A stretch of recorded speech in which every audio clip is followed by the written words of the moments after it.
आप देख रहे हैं रोशन पाकिस्तान न्यूज।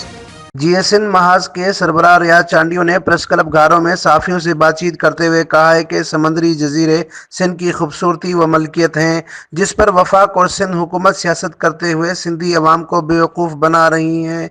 इमरान हुकूमत अवाम के बुनियादी मसाइल हल न कर सकी, जबकि इमरान हुकूमत के कारिंदे सिंध में सिंध दुश्मनी का किरदार अदा कर रहे हैं। इस वक्त सिंध मुख्तलिफ तरफों से दुश्मनों के घेरे में है। अब सिंध कौम की आखिरी उम्मीद कौम परस्त रहनुमा है। रियाज चांडियों का मजीद कहना था कि इस वक्त वफाक सिंध पर संजीदा नहीं है और सिंध हुकूमत से मिलकर सिंध हुकूक पर काबिज होना चाहता है। GSN महाज सिंध के जजीरों समेत मादनी वसाइल पर कब्जा और साहिली पट्टी पर मौजूद विंड पावर प्रोजेक्ट्स में मुकामी लोगों को नज़रअंदाज करने और साहिली ज़मीनों को सूबे के बाहर के लोगों को देकर खुद इसमें हिस्सेदार बनने के खिलाफ 25 नवंबर को कराची में लाखों मुहब्बे वतन, लाखों सिंधी जमा होकर सिंध दुश्मन मंसूबों का रद्द करते हुए सिंध दुश्मन कुव्वतों के ताबूत में आखिरी कील साबित होंगे।